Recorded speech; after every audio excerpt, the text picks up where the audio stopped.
¿Sabes por qué te hemos hecho llamar? Pues no, pero estoy seguro de que tú me lo vas a decir. Estás aquí en calidad de testigo por el asesinato de Abdel Hariri. ¿Sabes quién es? Abdel Hariri. No, la verdad es que no sé quién es. Comisaria, qué sorpresa. Ya decía yo que me extrañaba mucho que mi consuegra no se pasase a saludarme sabiendo que estaba por aquí, por la comisaría. No estoy para bromas, Fernando. Abdel Hariri, de nacionalidad libanesa. Apareció anteayer ejecutado en la habitación de su hotel. Fíjate bien a ver si lo conoces. ¿Te suena? Sí. Me suena, pero que yo sepa, este señor no se llama Abdel Hariri, sino Tariq Rafi. ¿No? Entonces, ¿le conoces? Sí. Se presentó hace 2 días o 3 en mi joyería. Era un cliente, pero ya os digo, a mí me dijo que se llamaba Tariq Rafi. No sé. ¿Qué tipo de relación tenías con él?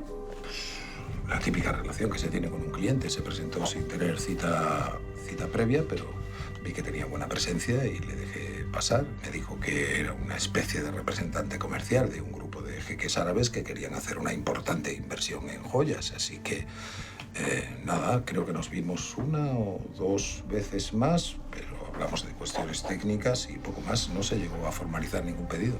¿Y tienes la costumbre de visitar a tus clientes en el hotel donde se alojan? Es un poco raro, ¿no? Porque, sobre todo teniendo en cuenta que fuiste a verle 2 veces en el mismo día. Raro, no sé muy bien qué es lo que te resulta tan raro, porque como tú comprenderás, el negocio que yo tengo no es precisamente un puesto de horchatas, sino una joyería de alto standing. Si alguien se presenta por allí diciéndome que quiere hacer una importantísima inversión en joyas porque representa un grupo de jeques árabes, pues yo voy a reunirme con él en su hotel y donde haga falta, la verdad. Muy profesional por tu parte. Lo intento. Intento ser lo más profesional que puedo en mi negocio. Y aunque no tendría que deciros esto, pero en la primera reunión que tuve con él me comentó que como mínimo la inversión que pensaban hacer era de unos 100.000 euros, impuestos aparte.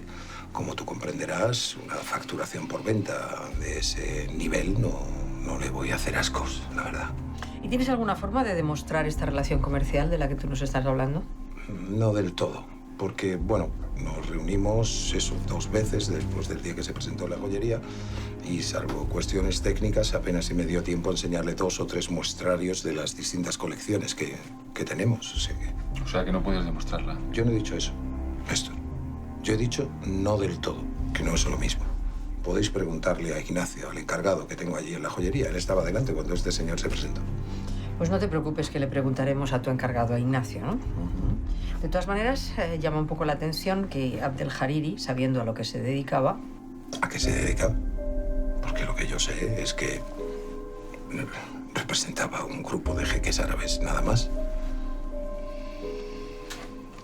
Abdel Hariri era un traficante de armas muy conocido. ¿Cómo? Buscado en varios países, claro. Por supuesto, tú no tenías ni idea de eso, ¿verdad? Pues no, la verdad es que no. Me estaba pillando de sorpresa todo esto, como vosotros comprenderéis. Si yo llego a saber a qué se dedica realmente ese señor, ni siquiera le abro las puertas de mi negocio.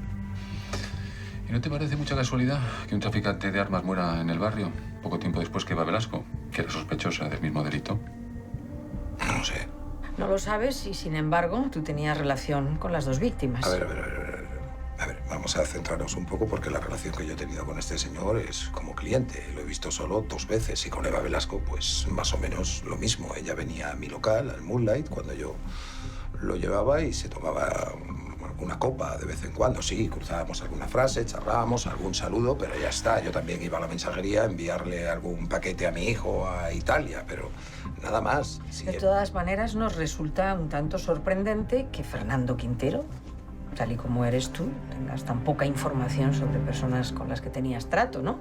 Eso no es muy propio de ti. Yo tenía entendido que me habéis traído aquí para testificar por lo que le ha pasado a este hombre, pero me está dando la sensación que le estáis buscando los 3 pies al gato para acusarme de algo. ¿Es así? Muy bien, iremos al grano. ¿Dónde estuviste anteayer? Entre las 2 y las 4 de la tarde. Pues veréis, antes de ayer a mediodía estuve en la parra, comiendo. Tenía antojo de salmorejo, pero como llegué tarde, a María ya se le había terminado y tuve que comerme un revuelto de setas, que también está muy rico. Había quedado ya a comer con mi otro empleado, con Víctor Salas. Muy bien, ¿te importaría esperar aquí en comisaría mientras nosotros comprobamos esto que nos acabas de decir? No, no me importa, pero si queréis que me quede aquí, ¿es en calidad de qué? No será en calidad de detenido, ¿verdad? Pues de momento no, pero si las piezas de lo que nos acabas de contar no encajan, entonces probablemente sí que terminarás en calidad de detenido. Está bien, como vosotros queráis. Por cierto, si tenéis algún periódico, alguna revistita por ahí, a ver si me la podéis acercar, a ver si hago algún crucigrama o algo y así me entretengo. No, ¿verdad? ¿Qué le vamos a hacer? Demasiados detalles para habérselo inventado, ¿no? Compruébalo todo, incluso lo de Víctor, porque es posible que le mandara a él a hacer el trabajo sucio mientras él se fabricaba una coartada. Pero si es verdad, no lo podemos detener. Muy bien, de acuerdo. Sí, y además date toda la prisa que puedas. Cuanto antes salga de aquí, mejor. No sé, me encanta hacer el papelón. Sí, sí, no lo podemos retener. Pero Sí, bueno, ojalá que esta vez podamos atraparle. pues tengo mis dudas, ¿eh? Ya son muchos años. Y este tío muy listo.